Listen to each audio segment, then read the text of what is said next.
ketika Allah kembali mengumpulkan kita di majelis yang semoga Allah berkahi dan terima ini,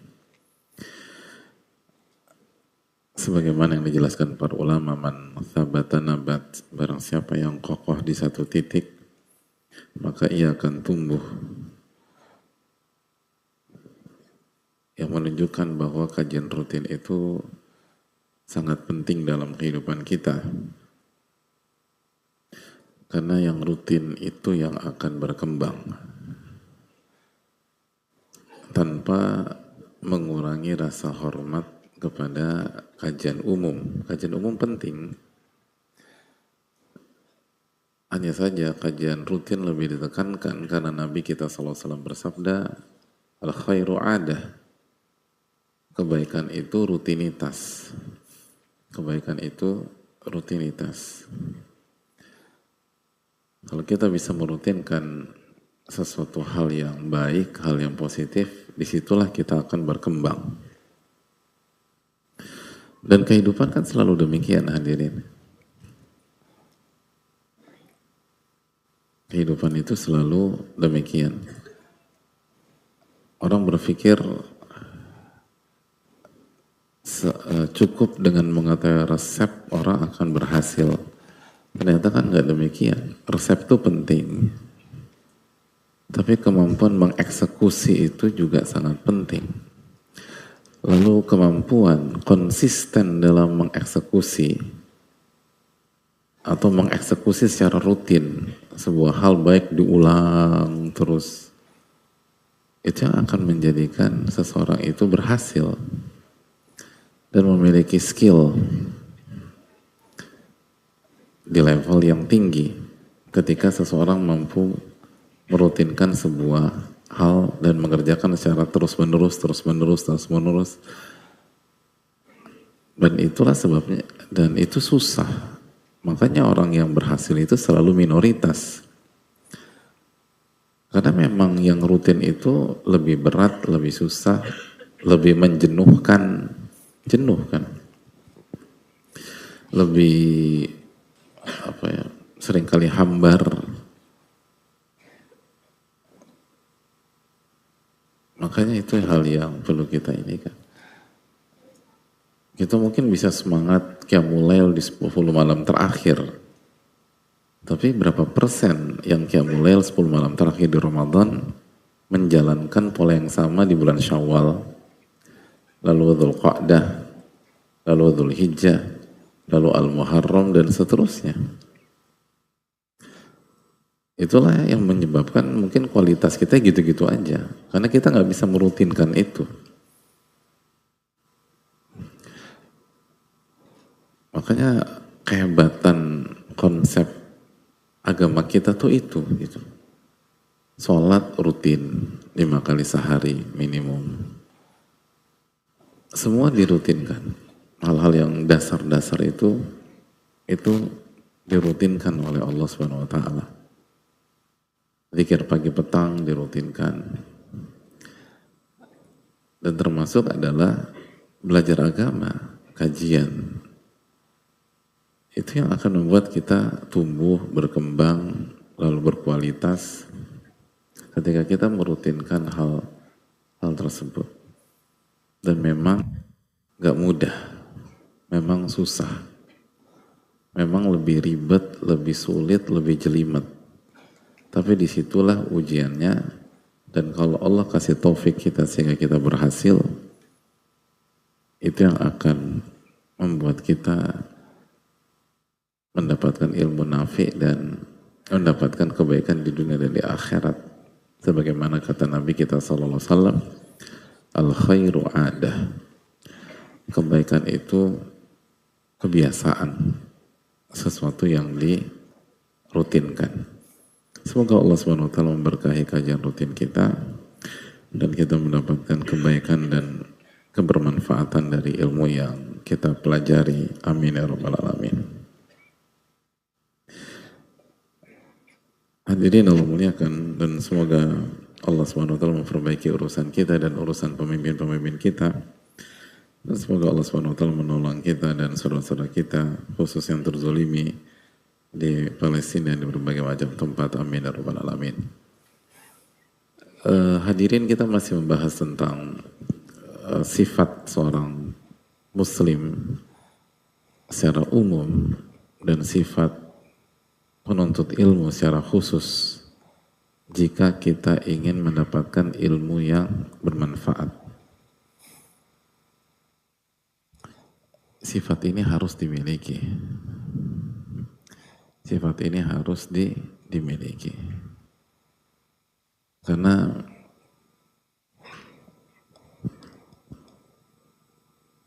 ini adalah jaminan setiap orang yang memiliki sifat ini dia akan berhasil. Dan dia bukan hanya berhasil di level biasa-biasa saja, dia akan berhasil di level yang tinggi.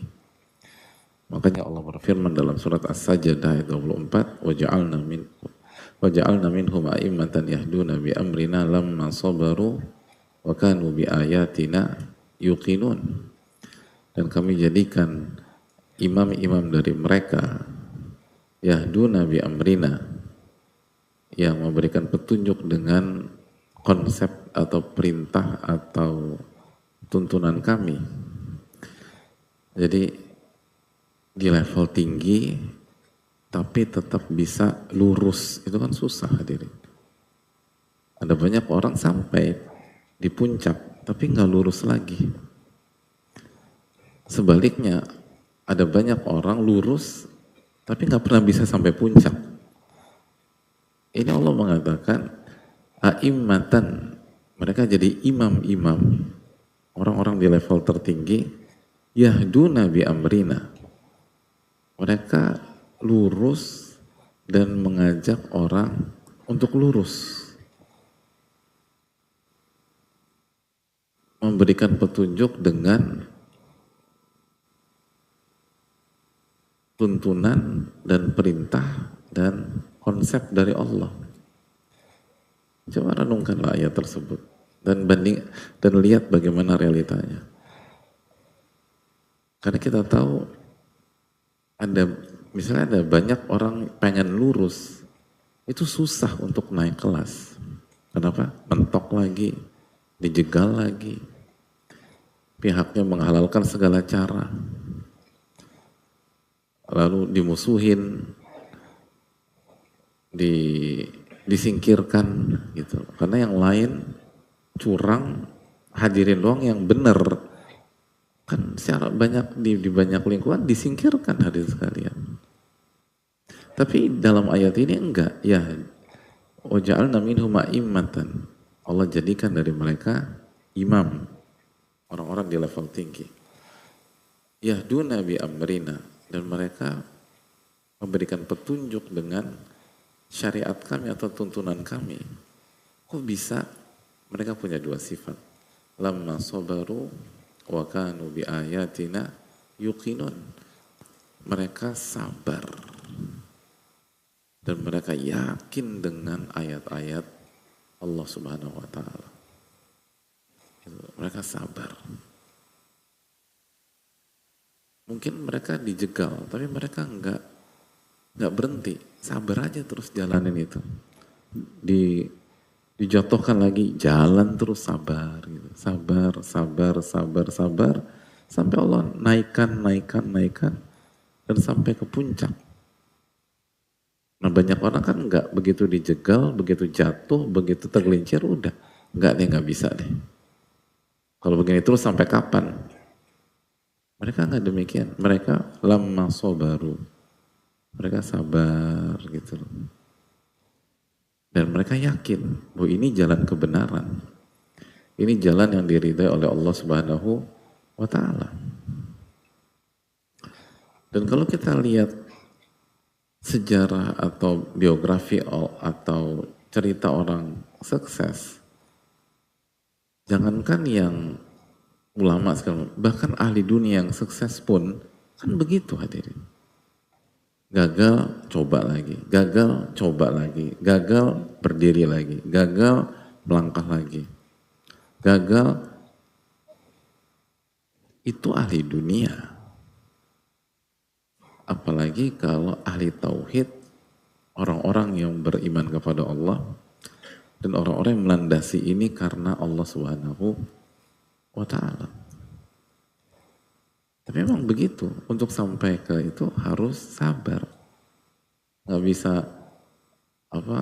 nggak pasti langsung berhasil, tidak. Nggak semudah itu. Ya kalau misalnya ada satu yang langsung berhasil, alhamdulillah. Dzalika fadlullahi yu'tihi ma yasha. Tapi itu tuh anomali. Bukan kaidah umum. Kaidah umumnya butuh kesabaran. Butuh kesabaran. Dan lihat perjuangan Rasulullah SAW dalam mensterilkan kota Mekah secara khusus, secara umum, dan Ka'bah secara khusus dari kesyirikan dan berhala. Apakah 1-2 tahun? Tidak. 3-4 tahun? Enggak. 4-5 tahun? Enggak juga. 6-7 tahun? Tidak. 8-9 tahun? Enggak. 10-11 tahun? Nihil. 11, 12, 13 tahun? Anti klimaks. Mau dibunuh. Dan harus keluar. Jadi bukan 1-2 tahun. Itu manusia terbaik. Alaihi salatu wassalam. Itu manusia terbaik. Lalu pindah ke Madinah, lalu menjalani. Lancar? Enggak. Itu ada perang Badar, lalu diserang di perang Uhud, lalu diserang lagi di perang Ahzab. Baru long story short, singkat cerita, di tahun ke-8 Hijriyah lah, beliau kembali ke kota Mekah untuk membuka kota Mekah dan berhasil menjalankan misi beliau. Berarti berapa tahun tuh hadirin? 21 tahun. 21 tahun untuk manusia terbaik sallallahu alaihi wasallam. Sabar, nah itu. Kita baru gagal 1-2 kali, kayaknya gak ada bakat nih. Kayaknya berat. Ya gak bisa jadi orang berhasil. Kita baru hijrah 2-3-4 tahun, kayaknya gak ada hilalnya nih gitu. Gak bisa. Baru 3-4 tahun. Nabi SAW 21 tahun. Dan gak pernah ngeluh. Gak pernah putus asa. Selalu punya harapan. Selalu semangat. Bahkan ketika ada sebagian para sahabat, beliau Sallallahu Alaihi Wasallam yang minta agar beliau Sallallahu Alaihi Wasallam segera berdoa kepada Allah.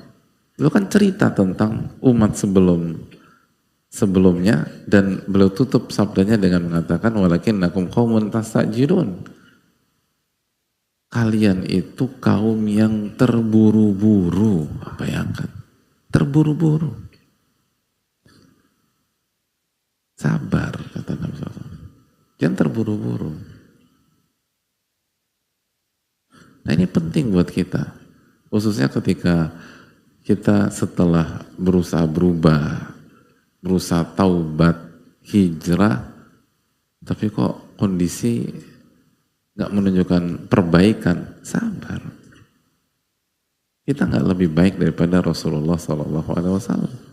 21 tahun. Dan beliau sudah ngalamin gimana pahitnya diboikot. Hadirin pernah diboikot gak? Enggak. Gak pernah diboikot gitu. Beliau udah ngalamin. Bukan 1-2 minggu, bukan 1-2 bulan. Jadi hadirin Allah muliakan, inilah yang perlu kita camkan. Makanya khususnya mau berhasil di dunia ilmu gak bisa. Kalau gak punya kesabaran gak akan berhasil di dunia ilmu. Gak akan berhasil di dunia ilmu. Karena Allah yang berfirman dalam surat Al-Muzammil ayat 5, Inna sanulki alaika qawlan thaqila. Ini firman Allah lah hadirin. Dalam surat Al-Muzammil ayat 5 Allah berfirman, sesungguhnya kami memberikan kepada engkau qaulan tsaqila, ucapan yang berat. Nah itu, ucapan yang berat. Ucapan yang berat.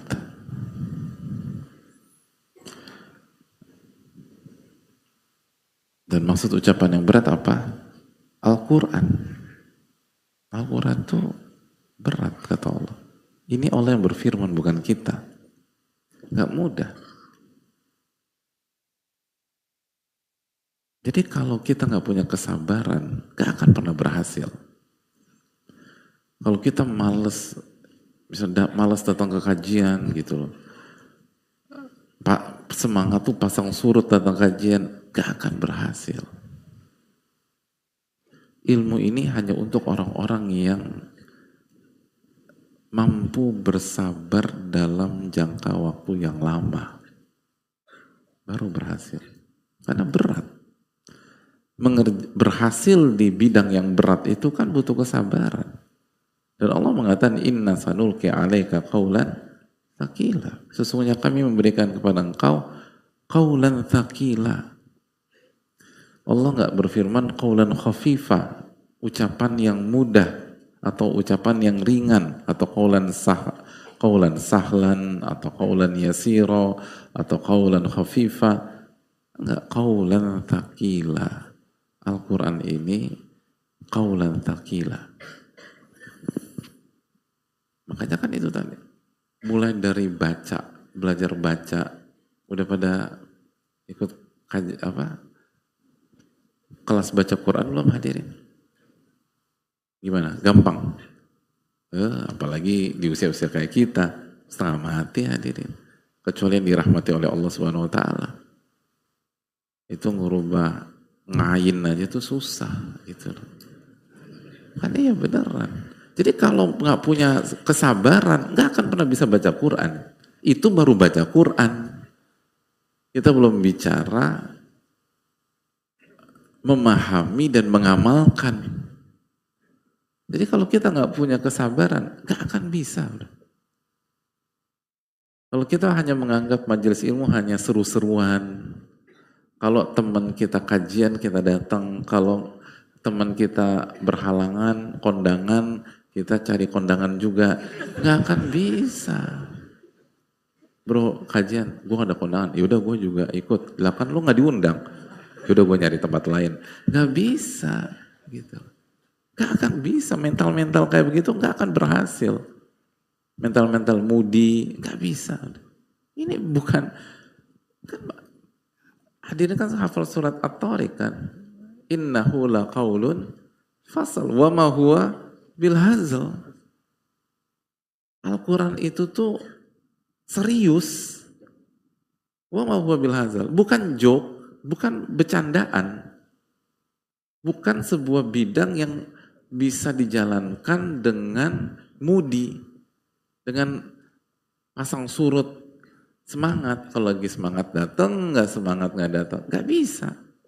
Allah yang berfirman, ini serius. Hanya orang-orang yang serius yang bisa. Makanya kan sekali lagi, orang-orang berhasil selalu minoritas hadirin. Selalu minoritas. Karena memang nggak mudah. Syaratnya harus sabar. Dan sabar apa? Dia, sudah kita katakan. Sabar itu seperti kena sinar yang panas. Tapi kalau ingin dapat ilmu nafi, ingin mendapatkan ilmu yang bermanfaat, milikilah skill itu. Baru Anda akan berhasil.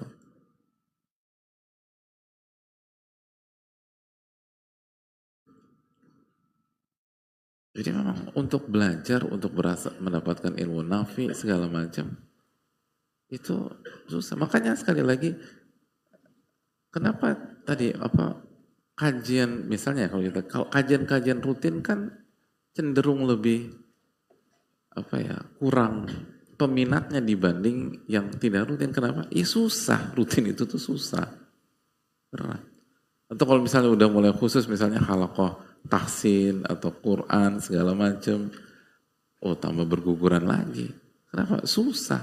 Semakin disolusin semakin susah. Tapi kalau hadirin mau berhasil, itulah jalan keberhasilan. Tapi kan berat. Tapi hidup dengan kebodohan jauh lebih berat. Itu harus hadirin camkan. Mati atau wafat dalam kondisi bodoh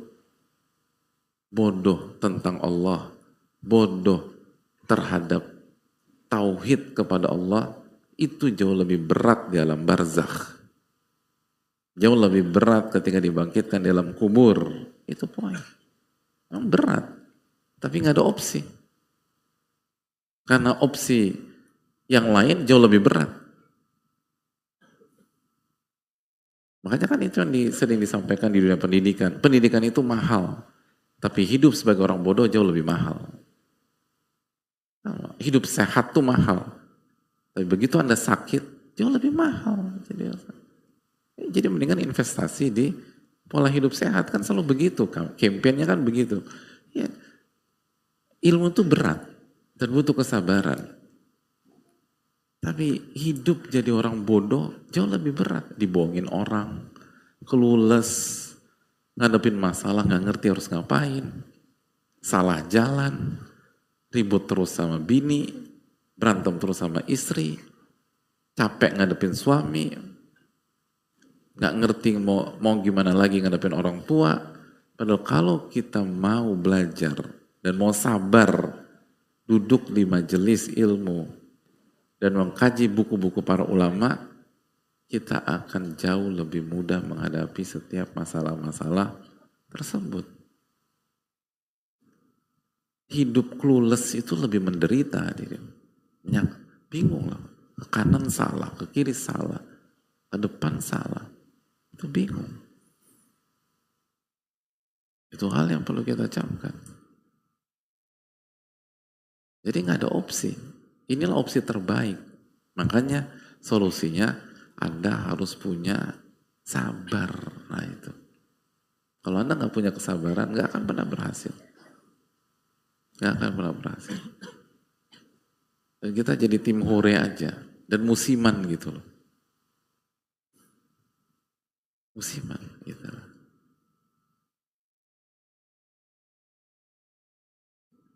Dan begitulah bidang-bidang yang lain. Jadi kita ikutin tren lagi ini kita ikut, nanti pindah tren, pindah lagi, gak akan pernah jadi master class orang-orang seperti itu. Gak akan pernah di level tinggi. Dan akhirnya jadi mediocre terus dalam hidup. Hidup ini cuma sekali, hadirin. Masa kita mau jadi mediocre terus? Hidup ini cuma sekali, masa kita mau di bawah terus? Dan di bawah bukan sama dengan miskin ya, enggak. Tapi kualitas gitu loh. Masa hidup gak ada manfaatnya, gak menebar kebaikan. Sebagian ulama, banyak para ulama miskin, tapi hidupnya bermanfaat sampai hari ini. Sampai hari ini umat masih merasakan manfaatnya hadis yang dibawakan oleh Imam Ahmad dalam kitab Musnad misalnya. Padahal Imam Ahmad hidup miskin. Tapi dampaknya sampai hari ini. Itu kehidupan. Oleh karena itu hadirin Allah muliakan, kalau kita ingin mendapatkan kebahagiaan dan menebar kebahagiaan, mendapatkan manfaat dan menebar kebermanfaatan, maka kita harus punya skill sabar. Kalau enggak akan pernah berhasil. Enggak akan pernah berhasil. Selalu demikian. Dan itu yang diajarkan oleh agama kita. Gitu. Gimana tuh kita tuh dididik untuk rutin gitu loh. Sholat subuh berjamaah rutin. Sholat zuhur rutin. Sholat asar berjamaah rutin gitu. Kajian rutin, baca Quran rutin. Karena dengan rutinitas itulah seseorang itu berkembang. Dengan rutinitas itulah seseorang itu menjadi lebih baik, dan lebih baik. Adapun mentalitas on off nggak bisa, gitu. Nggak bisa. Nggak ada yang pernah berhasil dengan cara demikian. Allah yang berfirman, puncak atau prestasi puncak hanya akan didapatkan lama sobaru, ketika mereka sabar, baru dapat posisi-posisi atas. Nah, yang jadi masalah kan kita tuh kalau ngelihat orang sukses itu ngelihatnya ketika di episode terakhir mereka, ketika mereka udah di atas, kita nggak ngelihat bagaimana proses yang mereka jalani untuk sampai ke atas, gitu loh. Gitu loh. Jadi yang ditiru itu sebatas gayanya, penampilannya itu, bukan proses mendapatkan values itu, bukan proses mendapatkan kualitas itu. Harusnya kan yang ditiru proses kesabarannya, tapi seringkali proses kesabaran itu nggak kelihatan. Gitu. Yang kelihatan itu yang ada di layar atau yang ada di hadapan kita. Padahal prosesnya tuh panjang. Semua demikian hadirin. Semua demikian. Itu yang susah. Karena ada banyak keberhasilan, termasuk di dunia ilmu dan seterusnya. Itu kalau dari segi resep, dari segi metode dan seterusnya, itu tidak normal gitu loh, nggak harus spesial. Tapi pertanyaannya, Anda bisa nggak jalan itu setiap hari? Gitu. Itu yang susah kan, dan sabar. Misalnya ngafalin Quran, kan tidak ada, artinya metodenya tuh antum bisa tahu dengan mudah untuk jelasin. Harus ada hafalan baru, harus ada murojaah. Iya, tapi yang susah kan gimana sabar menghafal, setor, menghafal, setor, menghafal, setor, menghafal, setor. Dan kalau mau jadi hafid dan hafidhah sejati, itu bukan 1-2 tahun, seumur hidup. Karena begitu Anda tinggalkan Quran, lupa hafalan Anda. Gitu. Sehingga kita bukan menghafal Quran, tapi pernah menghafal Quran. Kenapa? Karena proses itu tidak dijalankan. Jadi gimana biar punya itu? Ya Anda harus sabar dengan proses itu sampai wafat. Nah itu bikin yang susahnya tuh di situ. Itu susah. Makanya kan banyak orang tuh punya resep keberhasilan dirahasiakan. Sebenarnya nggak perlu dirahasiakan. Karena ketika resepnya diketahui pun hanya segelintir orang yang bisa menggunakan resep itu dengan sabar. Karena kalau resep keberhasilan itu nggak dijalankan dengan kesabaran, nggak berhasil juga. Wa anna nasra ma'a as-sabar. Kemenangan dan pertolongan itu selalu bersama kesabaran. Sabar itu penting. Itu sangat susah. Tapi kalau Allah kasih taufik kepada kita, semua akan dilancarkan. Jadi sabar itu susah hadirin. Nggak bisa. Harus sabar. Kajian harus sabar. Datang kajian rutin harus sabar. Itu loh. Dan semuanya. Jadi kajian harus sabar. Kajian rutin harus sabar. Lalu datang sebelum guru itu harus sabar. Karena kalau kita datang, bagus datang, yang penting datang tuh bagus. Tapi kalau bisa jadi menit ke-5 itu yang kita butuhkan dalam hidup. Kita datang di menit ke-10, gak dapat kita. Bisa jadi di menit ke-3 itulah yang kita butuhkan dalam masalah kita sehari-hari. Gitu. Tapi karena kita gak sabar, gak dapat. Nah jadi kan untuk bisa itu kan butuh kualitas sabar yang luar biasa hadirin. Kalau nggak akan pernah berhasil. Bidang ilmu adalah bidang yang berat. Bukan saya mengatakan, tapi Allah Subhanahu wa taala di dalam surat Al-Muzammil ayat 5. Dan sesuatu yang berat hanya bisa dilakukan dengan kesabaran.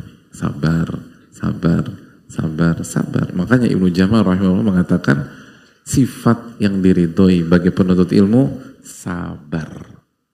Nah, kalau kita melatih kesabaran kita, otomatis nanti ini akan berdampak ke sisi-sisi hidup kita yang lain gitu loh. Gini, kan kalau kita berhasil sabar di kajian misalnya, kita berhasil sabar datang ke majelis ilmu rutin, lalu on time, tidak terlambat.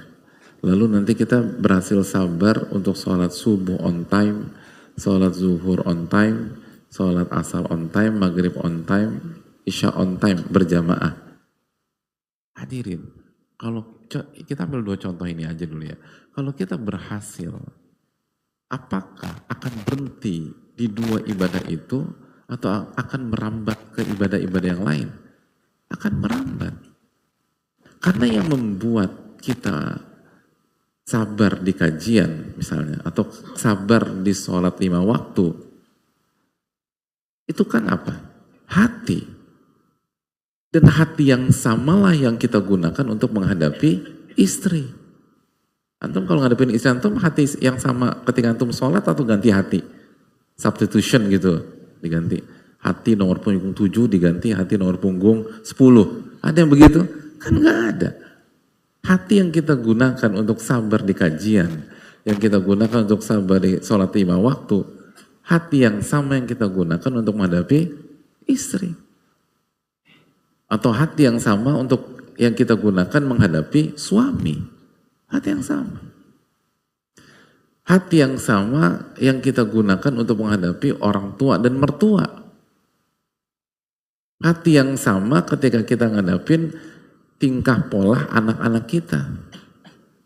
Yang energik lah, yang loncat sana lah, loncat sini lah. Yang paling tua nggak bisa diam, nomor 2 kecebur sumur, yang terakhir tantrum di waktu yang sama. Itu cara nyikapinnya pakai hati yang berbeda atau sama? Sama, nggak ada bedanya. Jadi ketika hati kita dilatih untuk sabar dalam datang ke kajian, dilatih sabar sholat subuh berjamaah, dilatih sabar sholat zuhur berjamaah, dilatih sabar sholat asar berjamaah, dilatih sabar sholat maghrib berjamaah, dilatih sabar sholat isya berjamaah, dilatih sabar baca zikir pagi, dilatih sabar zikir petang, otomatis terlatih. Sehingga untuk menghadapi banyak pihak, skillnya sama. Atau paling enggak, jauh berkembang. Jauh berkembang. Kan demikian. Hadirin melatih otot kaki misalnya. Otot kaki terus core pada saat hadirin lari sprint. Lari cepet gitu, 100 meter, 200 meter. Gitu loh.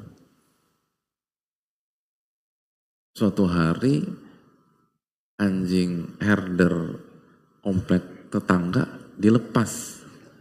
Lalu ngejar hadirin. Ketika hadirin lari, yang hadirin gunakan kaki yang mana? Yang biasa dipakai latihan atau ganti kaki baru? Kan yang biasa dipakai latihan. Dan hasilnya sangat membantu. Paling nggak sampai tembok depan, lalu loncat. Jadi kaki yang terlatih, itulah yang akan kita gunakan di masa-masa genting. Di saat-saat kritis. Di saat dikejar anjing. Begitu. Jadi kalau hati kita latih sabar, kita kajian sabar, terus sholat sabar, ini baru 2 ibadah ya, belum kalau kita kembangkan ke ibadah yang lain, kan hati yang sama ketika kita menghadapi sikap istri atau istri menghadapi keegoisan suami, dan hatinya sama. Dampaknya nggak mungkin buruk dengan taufik Allah Subhanahu wa taala. Jadi hal-hal itu penting untuk kita camkan. Karena ala inna fil jasadi mudghah idza saluhat saluhal jasadu kullu. Ketahuilah di dalam jasad manusia ada segumpal daging, kalau ini baik, semua akan baik. Dan kalau segumpal daging ini buruk, anggota tubuh akan buruk. Ala wahyal qalbu. Ketahuilah segumpal daging itu adalah qalbu. Itu. Jadi memang berat, tapi dampaknya, efeknya itu layak, membuat kita layak untuk memperjuangkan hal ini. Ini bidang berat. Tapi sekali lagi, hidup di atas kebodohan lebih berat daripada beratnya kajian dan beratnya belajar. Belajar baca Quran berat dan harus butuh kesabaran. Tapi hidup gak bisa baca Quran jauh lebih berat. Gimana kita mau tenang hadirin? Sedangkan Al-Quran itu syifa. Begitu ada masalah, kita gak bisa baca Quran. Akhirnya gak baca Quran. Gimana bisa membuat hati tenang? Jadi lebih berat lagi. Jadi lebih baik kita sabar dalam belajar baca Quran. Karena kalau enggak, yang kita hadapi jauh lebih pelik, jauh lebih berat. Itu baru di dunia, belum berat di alam barzakh.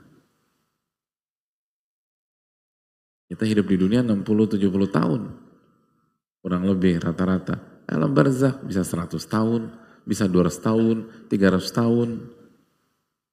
Gimana kalau kita wafat di atas kebodohan? Dan bodohnya karena lalai. Yang jadi masalah, hari ini kita hidup di era informasi, era data, era knowledge, era ilmu. Kira-kira kalau orang wafat di atas kebodohan bisa beralasan nggak tuh hadirin? Sedangkan informasi di mana-mana, artikel di mana-mana, kajian di mana-mana, buku PDF di mana-mana. Oleh karena itu hadirin sekalian, tolong bahwa ini tuh penting, nggak mudah, capek dan pasang surut, tapi harus diperjuangkan, harus diupayakan. Karena inilah satu-satunya cara. Dan harus dipaksa. Sebagaimana di waktu yang lain, memang jiwa kita harus diberikan haknya. Dan sabar itu memang seperti cahaya yang panas. Nah karena berat, hadirin Allah muliakan, ada 3 hal yang harus kita perhatikan dalam sabar. Ada 3 hal yang harus kita perhatikan dalam bersabar. Dan kalau kita bisa mewujudkan 3 hal ini, maka kita akan berhasil. Bismillah. Yang pertama, as-sabru billah.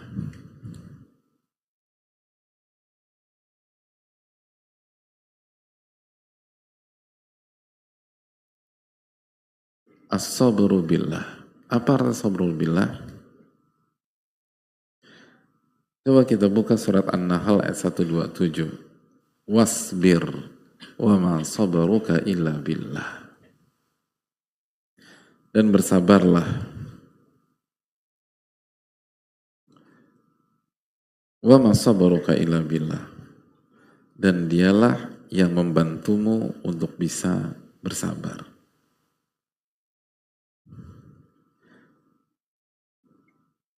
Jadi dalam ayat ini perintah untuk bersabar. Wasbir, bersabarlah. Anda harus bersabar. Dan Anda tidak akan bisa sabar kecuali dengan pertolongan Allah. Itu. Karena berat. Anda nggak akan bisa sabar kecuali dengan pertolongan Allah. Makanya as-sabrun billah itu artinya sabrul isti'anah bihi. Kita tuh harus minta pertolongan kepada Allah. wa ru'yatuhu annahu huwal musabbir. Pada saat kita berusaha bersabar, kita itu melihat dan kita meyakini bahwa Allah lah satu-satunya yang bisa membuat kita bersabar dan jadi orang sabar. Wa anna sabral abdi bi rabbihi la bi nafsihi. Sabarnya seorang hamba itu dengan pertolongan Allah, bukan mengandalkan dirinya sendiri. Itu kunci.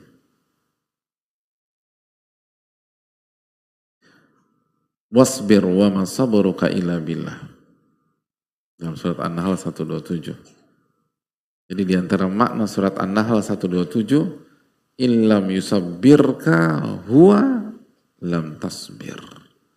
Kalau Allah tidak membuatmu bersabar, Anda tidak akan pernah bisa sabar.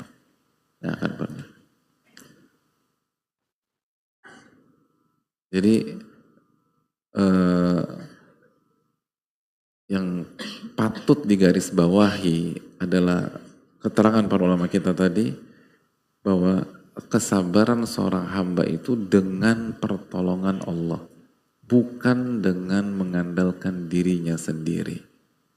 Kalau Allah tidak bantu kita, nggak akan bisa sabar kita, nggak akan bisa sabar. Wasbir wa ma sabruka illa billah.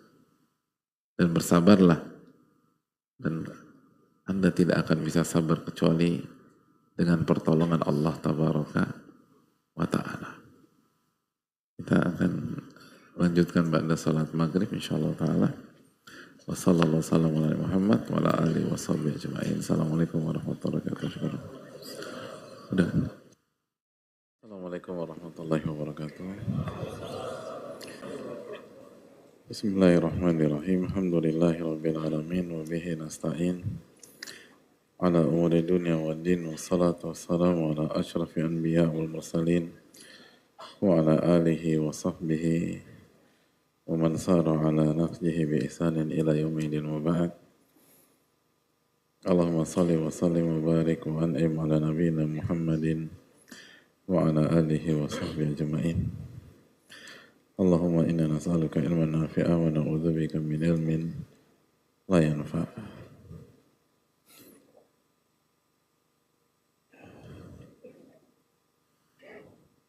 Alhamdulillah, kita bersyukur kepada Allah Subhanahu wa taala atas nikmat yang Allah berikan kepada kita.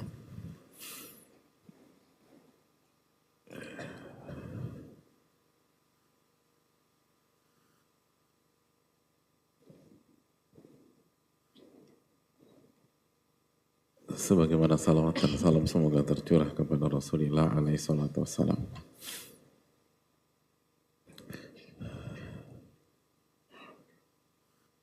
Hadirin, kita akan lanjutkan sejenak sebelum kita buka sesi tanya jawab, bahwa yang pertama yang harus kita camkan, karena kita tahu bahwa sabar itu susah, sabar itu berat, sabar itu adalah cahaya panas. Maka renungkanlah surat An-Nahl 127, wasbir wa ma sabruka illa billah. Dan bersabarlah, dan kesabaran Anda tidak akan berhasil kecuali dengan pertolongan Allah Subhanahu wa taala. Wa anna sabral abdi bi rabbihi la bi nafsihi. Bahwa sabarnya seorang hamba itu dengan pertolongan Allah, bukan dengan kemampuan dirinya. Maka setiap kita yang mengandalkan diri kita dalam masalah sabar pasti gagal. Pasti gagal. Nggak bisa. Karena yang membuat kita sabar hanya Allah Subhanahu wa taala.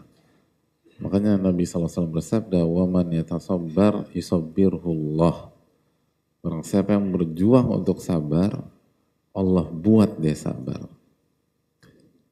Jadi yusabbirhullah, fa'ilnya itu Allah. Nabi SAW nggak mengatakan barang siapa yang berusaha bersabar, dia bisa bersabar, enggak.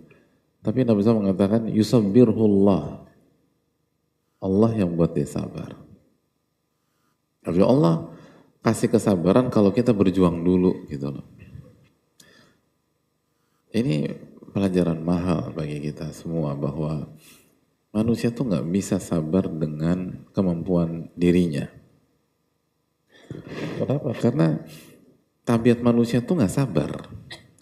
Sabar itu antitesa dari tabiat kita. Allah berfirman tentang tabiat kita dalam surat Al-Ma'arij ayat 19, 20 dan 21. Allah berfirman, innal insana khuliqa halu'a. Sesungguhnya manusia itu diciptakan dalam kondisi halu'. Apa maksud halu'? Dijelaskan di 2 ayat berikutnya. Maksud halu' adalah idza massahu syarru jazu'a. Kalau dia ditimpa sesuatu yang buruk, maka dia tidak sabar. Nah itu. Dia berkeluh kesah. Dia nggak sabar.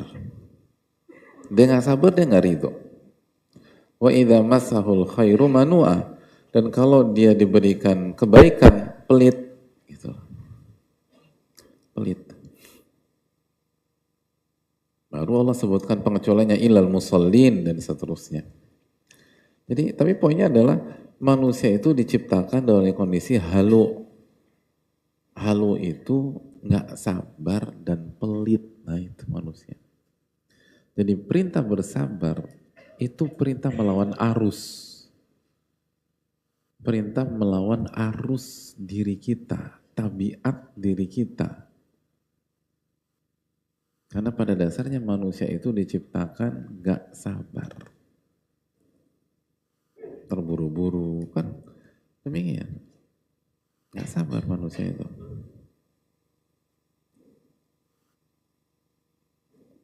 Allah berfirman dalam surat Al-Isra ayat 11, wa kana al-insanu ajula. Manusia itu suka terburu-buru. Suka terburu-buru, gak sabar. Jadi manusia itu tabiatnya ajula, tergesa-gesa. Itu siapa manusia. Sedangkan sabar itu itu skill menahan. Bagaimana ditahan, gak terburu. Jadi sekali lagi sabar itu lawan dari beberapa sifat tabiat manusia. Antitesanya manusia atau beberapa sifat dasar manusia. Manusia terburu-buru, kita disuruh coba tahan. Gitu. Jangan tergesa-gesa. Jadi hadirin bisa bayangkan kenapa sabar itu susah banget. Karena ini melawan arus diri kita sendiri. Ini melawan tabiat kita sendiri. Makanya kita nggak bisa mengandalkan diri kita. Karena diri kita tuh nggak punya bakat ini. Secara khusus. Diri kita itu arahnya terburu-buru, keluh kesah, komplain, itu gini, pelit, nah itu.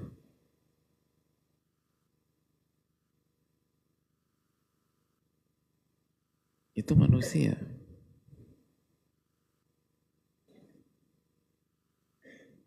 Kita disuruh apa? Disuruh kalau ada yang zolimi Anda sabar mas. Hadirin, jangankan sabar ngadepin orang yang zolimin kita. Kita aja zolim kata Allah. Innahu kana zaluman jahula dalam surat Al-Ahzab 72. Manusia itu zolimnya luar biasa, bodohnya kebangetan. Nah orang yang pada tabiatnya suka zolim, disuruh sabar ngadepin orang zolim. Nah ini kan. Gitu. Artinya tabiat kita, jangankan sama orang zolim, sama orang baik aja, kita zolimin. Nah itu. Benar gak sih? Enggak. Orang tua kita baik gak hadirin? Baik. Kita suka zolimin gak? Berani bilang enggak? fala tuzakku anfusakum, maka janganlah kalian merekomendasi diri kalian sendiri. Kena lagi kita nih. Gitu.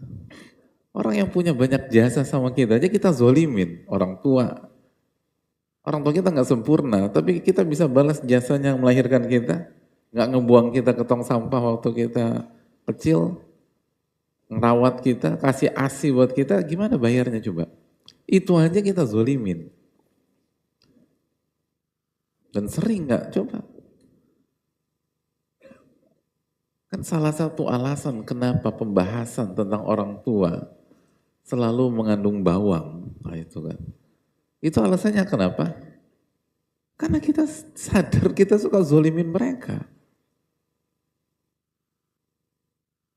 Rabbikfir lana warhamhum kama rabbawna shaghira. Jadi kita tuh suka zolimin mereka. Makanya itu ingat begitu dijelaskan oleh Pak Ustadz, Pak Kiai, ulama kita, ya Allah, gue zolim sama orang tua gue. Sedih kita itu. Benar nggak nih hadir? Jadi kalau orang yang banyak jasanya kepada kita, kita zolimin, gimana ceritanya kita diperintah sabar ngadepin orang yang zolim sama kita.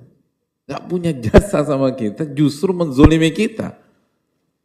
Terus kita diperintah baik sama dia.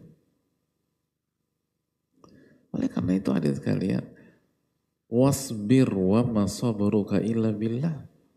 Dan bersabarlah. Dan Anda nggak bisa sabar kecuali ditolong sama Allah. Nggak bisa. Jangan pernah merasain. Susah sabar itu.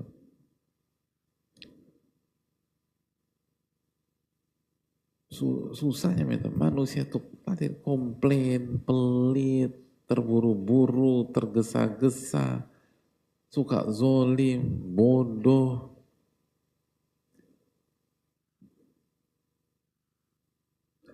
Nah, tipe yang seperti itu disuruh tahan emosi, tahan amarah, tahan hawa nafsu, sabar ngadepin orang yang zolim, sabar orang yang ngadepin orang yang keras sama kita atau ini kita. Itu kalau bukan dengan taufik Allah Subhanahu wa taala, gimana ceritanya coba? Makanya kalau kita ingin sabar, banyak-banyak doa sama Allah. Minta sama Allah SWT.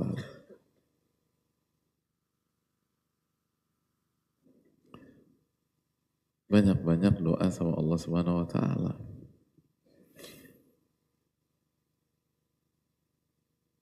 Makanya ada sebuah doa dalam surat Al-Baqarah 250. Rabbana afrik alaina sabra wa thabbit aqdamana wansurna alal qawmil kafirin. Allahumma afrig alaina sabra. Ya Allah, berikanlah, penuhilah hati kami dengan kesabaran. Wa thabbit aqdamana, dan kokohkan kaki kami. Wansurna alal qawmil kafirin, dan tolong kami dari orang-orang yang kafir. Jadi kita minta, ya Allah kasih kesabaran. Karena kalau enggak, aduh kita meledak-ledak, kita marah, kita emosi, kita ngamuk. Susah. Susah banget. Ya sama misalnya, hadirin ngadepin istri. Kan teorinya udah tahu kan. Istri itu ditendang itu loh hadirin. Disayang itu loh. Astagfirullahaladzim. Kok ditendang. Aduh. Istri itu disayang, terus istausu bin nisa'i khaira, saling kasih nasihat, saling support lah diantara kalian untuk baik sama istri. Wa ashiruhunna bil ma'ruf, kata Allah, dan berinteraksilah dengan istri dengan cara yang baik. Tapi begitu pulang, terus hadirin nggak dilayani dengan baik. Walaupun ya pulangnya jam 1:30 malam, ya wajar lah istri ngantuk. Tapi kita tuh kenapa nggak dilayanin? Kenapa nggak? Terus dicecer, bukannya ditanya mau makan apa, dari mana kamu gitu. Diinterogasi. Gitu. akhirnya kita meledak, nggak sabar kita. Padahal teorinya udah tahu, ya itu. Nah coba kita renungkan ya hadirin. Coba ingat-ingat lagi, terakhir lepas kontrol, marah sama istri tahun berapa hadirin? 2 Agustus 2025 Pak Ustadz. Ya hari ini hadirin. 2 Agustus 2025. Tadi sebelum asar. 2 Agustus 2025 sebelum asar, sebelum datang kajian udah cocok. Nah, coba ketika kita meledak depan istri kita, coba ingat-ingat lah. Minta tolong sama Allah enggak? Coba jujur. Kita minta tolong sama Allah enggak? Rabbana afriq alaina sabra. Minta tolong enggak sama Allah? Enggak tadi. Akhirnya gagal kita. Itu pokoknya. Akhirnya istri jadi santapan emosi kita lagi. Amarah kita lagi. Ledakan-ledakan. Coba ketemu istri ini kayaknya ada arah debat aku nih sama istri. Doa dulu sama Allah. Ya Allah, kasih kesabaran ngadepin istri. Beda nih hasilnya. Beneran. Dan itu proven. Itu buktinya. Kita tuh kalau meledak sama istri, lu nggak baca doa kita. Itu loh. Ngadepin anak gitu loh. Anak lagi bandel-bandelnya, lucu-lucunya. Lalu kita meledak gitu loh. Waktu kita meledak, doa nggak sama Allah SWT? Atau yang punya masalah sama orang tua yang kayaknya tuh sudah mengkristal, kecewa berat sama orang tuanya, dicecer, orang tua tuh nggak ngertiin kita, nggak paham sama kita, egoisnya luar biasa misalnya. Waktu kita meledak depan orang tua, akhirnya kita marah depan orang tua. Na'udzubillah teman, na'udzubillah. Sebelum kita marah itu, coba ingat-ingat lagi deh. Minta tolong gak sama Allah? Gitu. Itu sih sebenarnya itu. Ini kan ilmu nyata. Ini kan bukan teori jelimet-jelimet yang ini. Ini kita belajar ilmu keseharian hadirin. Betul. Coba hadirin punya masalah sama siapa lagi? Ini agak banyak ya. Gitu. Atau sama mertua nyecer, segala macam. Akhirnya kita meledak. Nah waktu kita meledak sama mertua, minta tolong sama Allah enggak? Yang lagi punya masalah sama tetangga parkir depan rumah, bayangin. Ya parkir depan rumah. Habis itu dia pergi ke Suta, di safar deh, gitu. Pulang 2 hari lagi. Wah itu nyebelin hadirin. Nyebelin banget. Marah gitu, parkir depan rumah dia pergi. Kalau pergi ke warung depan sih gak masalah, dia pergi ke Kalimantan, dia pergi ini. Gitu.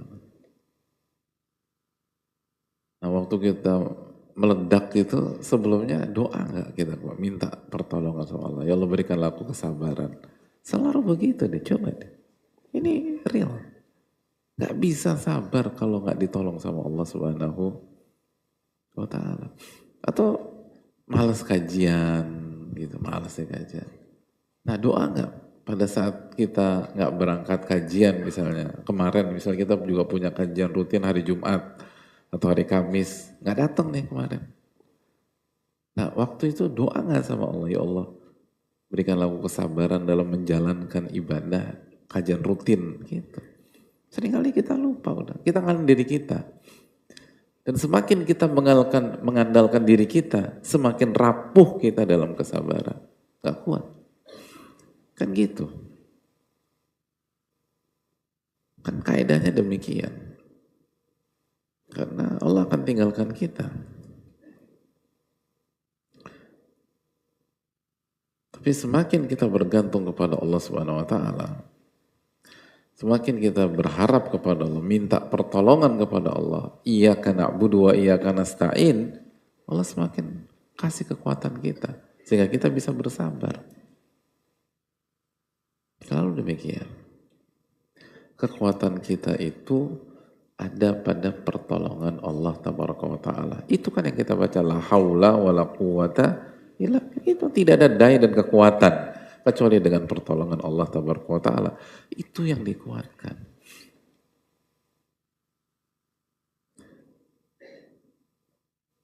Sebagian, misalnya ada sebagian kita yang kayaknya gue udah gak sabar lagi deh, gue mau ceraiin aja istri gue.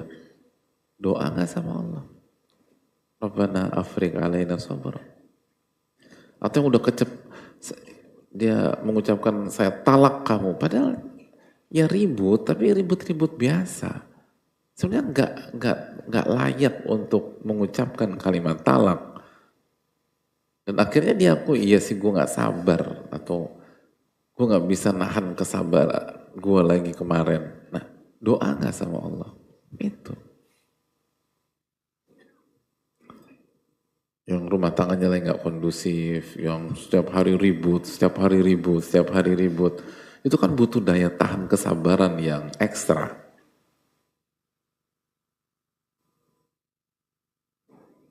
Yang lagi bisnis gagal, coba ini gagal.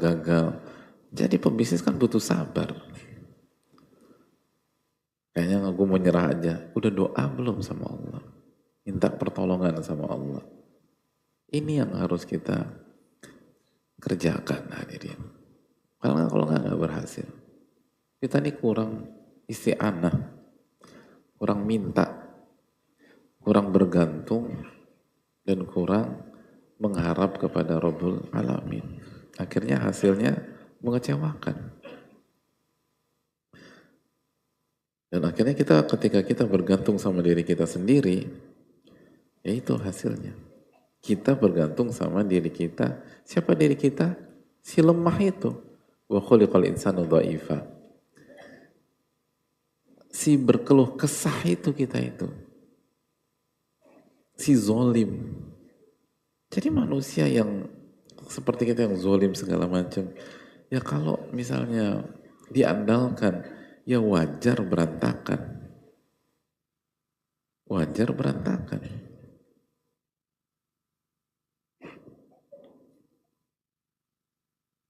Itu hal yang perlu kita camkanlah bersama-sama.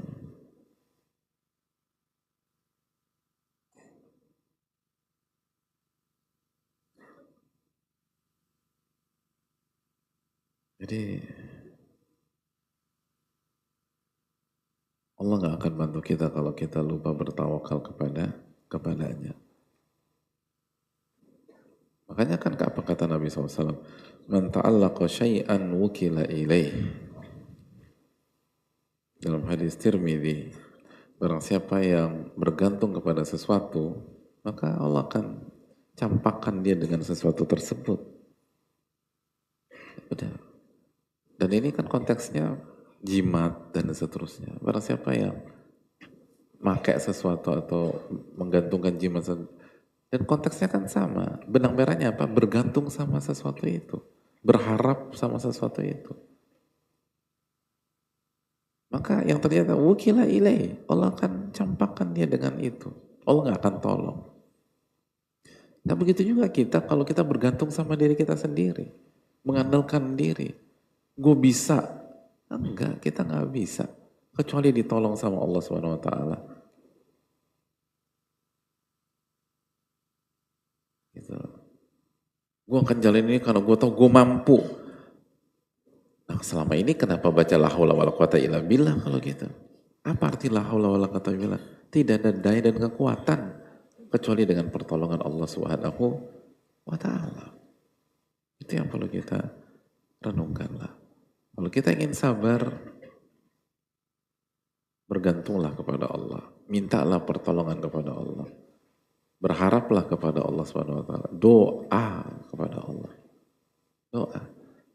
Dan khususnya ketika kita sudah memprediksikan, misalnya kita akan menghadapi sebuah konflik, menghadapi sebuah diskusi yang cukup tegang, atau ketika kita pulang ke rumah, suasana rumah nggak kondusif gitu loh, anak tantrum, atau istri sedang tidak nyaman, atau istri kita PMS lah, atau lagi period dan sering memicu dan ya anak perempuan. Kan kita butuh ekstra kesabaran ngadepin hal tersebut. Nah, dalam kondisi demikian, sebelum masuk rumah, pulang, doalah sama Allah. Doa masuk rumah, doa Rabbana afriq alaina sabra. Sampai rumah misalnya mandi, wudhu, sholat dulu. Wasta'inu bis sabri was shalah. Minta pertolongan dengan sabar dan sholat. Pas sholat, sujud, minta kesabaran. Habis itu baru ngadepin dinamika di rumah. Jadi semua itu dikerjakan dulu gitu loh. Jangan dikit-dikit, kayaknya gue udah gak cocok lagi deh. Kayaknya udah deadlock terus. Emang kita ini nggak ditakdirkan bersama. Ini tahu dari mana ini, kok tahu gitu loh. Jelas-jelas masih bersama itu loh. Kok ditakdirkan nggak bersama. Jadi ya kita tuh kadang cari justifikasi, cari pembenaran gitu loh. Padahal semua dilanggar. Job desk kita nggak kerjakan. Nggak ada wudhu, nggak ada sholat, nggak ada isi anak, nggak ada berdoa. Nggak ada berharap, nggak ada bergantung sama Allah. Langsung ambil jalan pintas, udah kita cerai aja. Atau kamu saya talak. Atau ceraikan aku mas. Gitu. Pokoknya kita pisah. Aku udah gak sanggup. Aku udah gak sabar kalau begini. Kalau anda gak ngerjain itu, mau nikah sama siapapun gak akan sabar. Karena masalahnya bukan di pasangan anda, masalahnya di diri anda. Anda mengandalkan diri sendiri untuk sabar.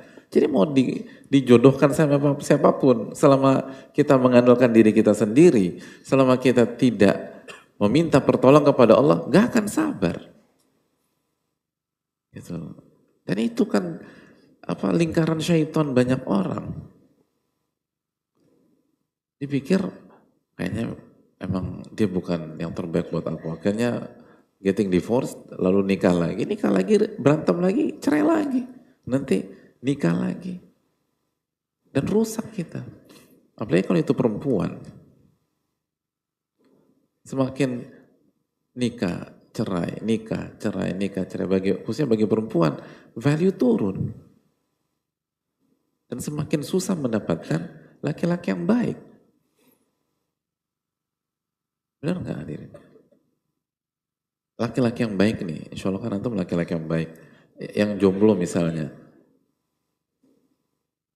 Yang jomblo. Terus ada wanita yang 12 kali menikah cerai. Kira-kira peluang antum ingin melangkah berikutnya besar atau kecil? Bukan saya ya antum ya. Itu poin. Itu poin. Jadi bukan solusi itu. Dikit-dikit cerai. Semakin Anda kawin cerai, semakin. Jangankan perempuan, laki-laki juga begitu. Kalau ini secara umum, wanita kan mikir kan. Hadirin bukan wali murid, wali dari seorang wanita. Misalnya anak perempuan kita atau adik perempuan kita. Ada yang maju, bawa CV, pengalamannya 9 kali kawin cerai. Kira-kira kita bukakan pintu buat anak perempuan kita atau adik perempuan kita enggak? Nah itu. Padahal kan sah-sah, sebenarnya halal-halal saja, sah-sah aja. Tapi itu poinnya. Semakin Anda berpikir demikian, semakin jatuh value Anda di masyarakat.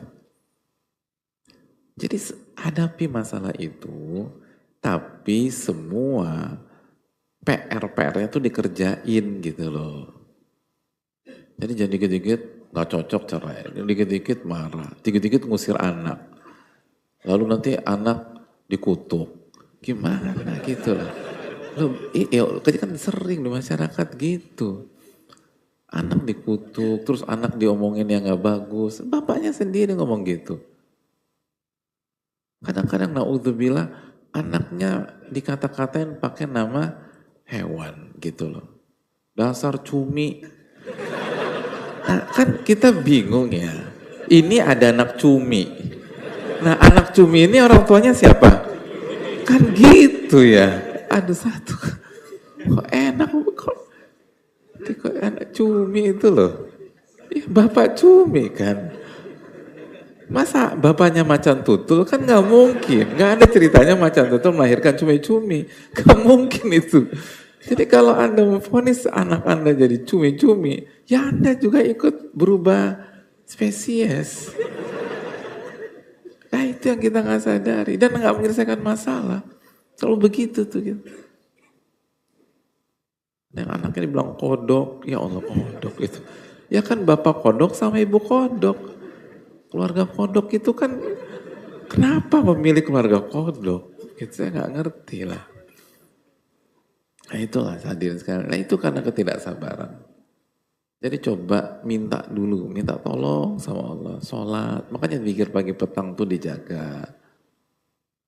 Lalu ibadah malam itu dilakukan, terus doa sama Allah. Apalagi ketika kita dalam masalah-masalah pelik, minta tolong sama Allah biar Allah kasih kesabaran. Itu seringkali kita lupa. Dan akhirnya kita lebih cari solusi yang kita anggap lebih mudah, padahal itu juga bukan solusi juga. Dan akhirnya jadi lingkaran syaitan seperti itu. Ini yang bisa disampaikan, kita buka sisa waktu untuk sesi tanya jawab, Q&A. Wassalamualaikum warahmatullahi wabarakatuh.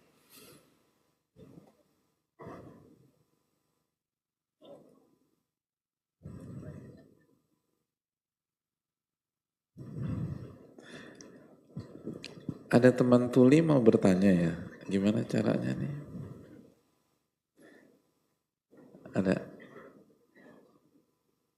Ada teman tuli, mereka tuh pengennya dipanggil teman tuli. Ada ya?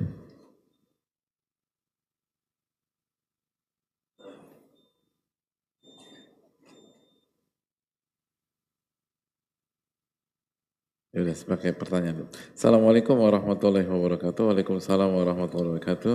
Semoga Allah Ta'ala merahmati para ulama, ustadz, para jemaah yang sedang hadir maupun yang berhak hadir. Amin. Alamin wa iyyakum. Saya berusia 23 tahun, laki-laki. Saat ini saya berprofesi sebagai guru SD. Qadarullah tahun lalu ketika saya ingin melamar wanita, ternyata sudah kedahuluan akhi-akhi Blok M. Ini ada komunitas baru ya. Komunitas AABM berarti. Akhi-akhi Blok M.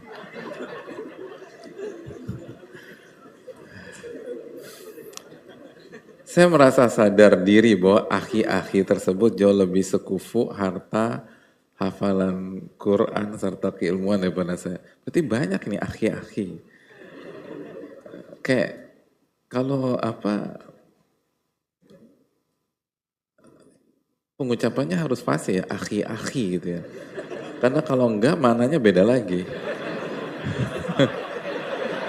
Ya. Jadi akhi-akhi.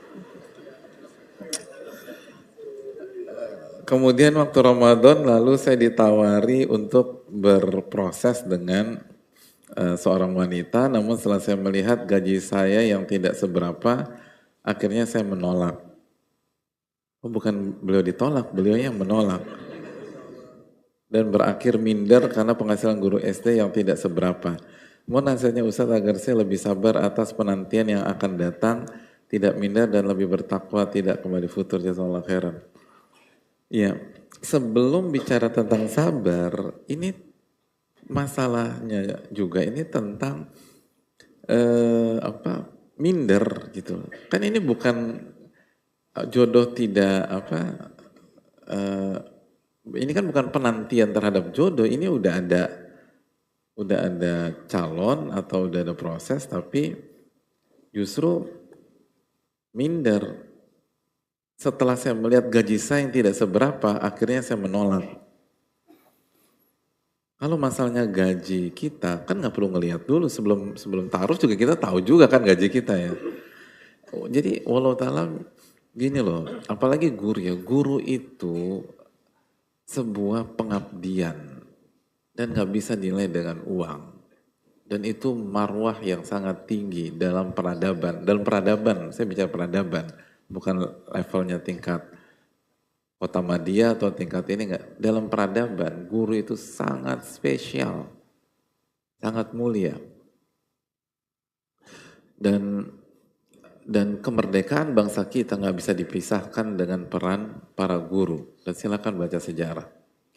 Jadi, salah satu PR kita adalah kita harus mengembalikan marwah pendidikan dan marwah para guru. Para guru tuh harus punya keyakinan bahwa yang ia kerjakan atau yang mereka kerjakan adalah pekerjaan yang sangat mulia dan priceless, nggak bisa dinilai dengan harta. Tidak bisa dinilai dengan rupiah, dolar, emas, dan seterusnya. Ini membangun generasi, membangun seorang insan. Jadi, dan ini penting. Nah kalau kita, dan guru harus punya marwah seperti itu. Dan marwah punya seperti itu bukan sombong. Jadi kita nggak boleh sombong, tapi kita nggak boleh minder. Dan kalau kita minder, apa yang mau kita ajarkan ke anak-anak didik kita? Apa yang kita mau masukkan ke dalam anak-anak didik kita? Justru salah satu yang paling penting dalam sosok seorang guru adalah keteladanan. Apalagi di era AI seperti ini. Kalau guru hanya mengandalkan knowledge atau wawasan atau hanya mengandalkan based on data misalnya, ya dia akan diganti dengan AI. Malah AI lebih jago. Justru kelebihan guru yang tidak bisa digantikan oleh AI adalah nilai-nilai yang dia punya, keyakinan, gitu, ketulusan, keikhlasan, rasa syukur kepada Allah karena Allah telah memilih dia sebagai seorang guru. Dan itu yang harus. Dan kita lihat negara-negara maju itu gurunya itu terhormat hadirin. Dan guru-gurunya itu bangga menjadi guru. Jadi yang harus kita kembalikan adalah, jadi ini bukan salah akhi-akhi Blok M sekali lagi gitu. Akhi-akhi Blok M dan akhi-akhi Blok M insya Allah baik-baik aja. Ini masalah di diri kita. Masalah di diri kita. Kita harus yakin dengan apa yang kita sedang kerjakan. Kama tadi nutudan, kata para ulama. Sebagaimana Anda bersikap, Anda akan disikapi dengan cara yang sama. Sebagaimana orang tuh akan menyikapi kita sesuai dengan bagaimana kita menilai diri kita sendiri. Ketika kita menganggap diri kita rendah, dalam artian rendah diri, orang akan meremehkan. Tapi kalau kita punya keyakinan bahwa Allah kasih kita pekerjaan yang sangat mulia, lalu kita jaga dengan penuh ketawaduan, dengan kerendahan hatian, insya Allah akan angkat derajat kita dan orang-orang akan respect kepada kita, walaupun kita nggak berharap orang lain respect kepada kita. Karena kita menjadi guru sebagai orang yang ikhlas. Tapi lagi-lagi ini penting, guru tuh penting minta ampun. Dan kita harus berpikir ke arah sana, artinya mungkin kita nggak bisa jadi guru sebagai guru formal ya, tapi punya sumbangsih, punya peran di masyarakat, mengajarkan ilmu yang bermanfaat, mengajarkan skill yang bermanfaat, agar umat ini berkembang, maju, lalu berproses ke arah yang lebih baik, itu harus kita pikirkan. Dan itu kan substansi dari ilmu yang bermanfaat. Jadi kan substansi ilmu yang bermanfaat dan itu narasi itu yang kita ulang-ulang terus, itu kan harus membuat kita sebagai penuntut ilmu itu berpikir apa yang bisa kita berikan untuk umat, apa yang kita bisa berikan buat bangsa, apa yang bisa kita berikan untuk masyarakat, baik dalam tatanan formal maupun non formal atau informal. Dan salah satunya adalah kalau kita punya skill, ajarkan skill kita. Kalau kita punya keahlian, ajarkan kalian. Kalau kita punya wawasan, sampaikan sesuai dengan porsinya masing-masing. Dan bisa jadi disitulah kita mendapatkan hakikat dari seorang guru, walaupun kita bukan guru yang formal. Nah, tapi dan itu penting dan itu pahala kan ngalir kan, ilmu yuntafa'u bih, sesuatu yang bermanfaat selama digunakan, selama bermanfaat, selama itu pahalanya akan mengalir kepada jamaah sekalian. Jadi ini sebuah expertise, sebuah keahlian yang sangat besar dan sangat recommended, sangat direkomendasikan.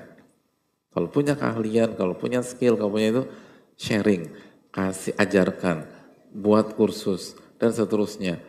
Dan bagi-bagi gitu loh. Nanti Allah kasih keberkahan deh. Wallahu fi aunil abdi maka al abdu fi auni akhi. Allah membantu seorang hamba jika hamba itu membantu saudaranya. Dan mengajarkan ilmu atau skill atau keahlian atau apapun itu seringkali lebih mahal daripada harta. Dan seringkali kita bukan lebih baik daripada sedekah karena kita kasih kail kepada saudara kita atau kepada masyarakat sehingga mereka bisa mandiri dan mereka bisa menjaga izah dan marwah mereka. Jadi ini seharusnya diperhatikan. Dan sebaliknya bagi wanita apabila Allah takdirkan ada pintu ke laki-laki yang benar-benar menjadi guru sejati, diprioritaskan gitu. Asal guru sejati ya. Gitu. Jadi benar-benar DNA-nya tuh guru gitu loh. Kenapa demikian? Dan ini penting juga loh. Jadi bagi saya ini nggak ada alasan untuk minder. Inti jadi suami itu apa? Inti jadi suami kan being a leader, jadi seorang pemimpin. Dan guru adalah pemimpin. Guru itu bukan pegawai, guru pemimpin. Dia yang memimpin anak-anak muridnya untuk sampai pada sebuah achievement atau goals tertentu atau tujuan tertentu. Itu guru, inti guru. Jadi itu yang dibutuhkan oleh wanita dalam pernikahan. Wanita bukan hanya membutuhkan laki-laki yang baik, laki-laki yang soleh, laki-laki yang lemah lembut. Wanita membutuhkan qawwam, ar-rijalu qawwamuna 'alan nisa. Laki-laki itu pemimpin bagi wanita. Dan salah satu bukan pekerjaan ya, guru itu pengabdian. Salah satu pengabdian yang punya DNA kepemimpinan adalah guru, itu poinnya. Maka harusnya mereka lah yang diprioritaskan. Dan kalau berhadapan dengan akhi-akhi Blok M, menang harusnya dia nih. Gitu. Kecuali kalau akhi-akhi Blok M-nya juga dosen dan guru gitu loh. Nah, maka kompetisi sehat lah di antara para guru gitu. Jadi ini tuh solid banget untuk pernikahan ya. Ini kan likuli makom. Di setiap konteks itu ada pembicaranya masing-masing. Bicara pernikahan buat wanita, guru prioritas. Kenapa? Karena pemimpin. Guru itu pemimpin. Di mana-mana guru pemimpin. Jenderal Sudirman kan guru. Pemimpin. Guru pemimpin. Rasulullah SAW, guru. Innama anna bimanzilatil walid u'allimukum, kata Nabi SAW. Sesungguhnya aku ini kedudukannya seperti ayah kalian. Aku yang mengajar dan mendidik kalian. Itu. Pemimpin yang besar itu guru. Jadi kalau benar-benar guru, wah itu prioritas nomor 1 harusnya. Kalau kita bicara dunia ta'aruf, dunia perjodohan, dunia pernikahan, itu salah satu yang ratingnya tuh atau sangat itu high recommended gitu loh. Kalau kita benar-benar ngerti membaca peta dan tahu apa yang kita butuhkan. Karena sekali lagi yang dibutuhkan wanita adalah pemimpin yang bisa membimbing, mengarahkan, mendidik, mengajarkan. Karena tafsirku anfusakum wa ahlikum, nah jagalah diri kalian dan keluarga kalian dari sisa api neraka. Tafsir Ali bin Abi Thalib apa? Ajarkan agama dan didiklah istri dan anak-anak. Mengajar dan mendidik itu kesehariannya siapa? Guru. Udahlah bismillah lah besok lah. Gitu. Loh ini kesehariannya beliau ini loh. Intinya tuh mengajarkan dan mendidik itu kesehariannya guru. Guru ngapain lagi? Gitu. Kan guru kan bukan ngopi-ngopi, bukan main gaple, bukan segala macam.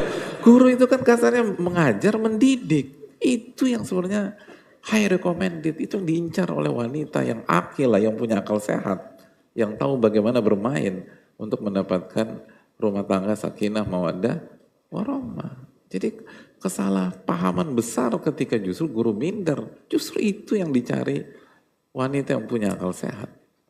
Aku lu qouli hadza wa astaghfirullahi wa lakum. Subhanallah la ilaha illa anta astaghfiruka wa atubu ilaik. Assalamualaikum warahmatullahi wabarakatuh. Syukran.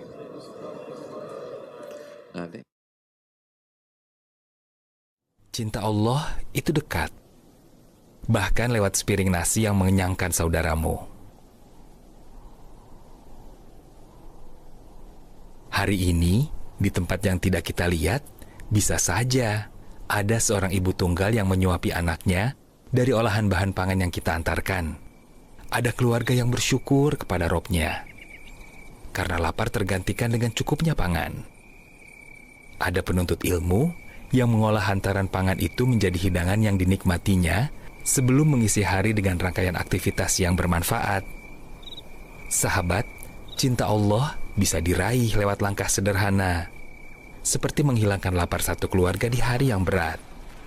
Kita tidak perlu dikenal, cukup jadi bagian dari manfaat yang dirasakan. Bersedekah pangan mulai kepada lingkungan terdekat atau insya Allah bersama Muhajir Project Peduli. Sedekah pangan yang diantarkan insya Allah berupa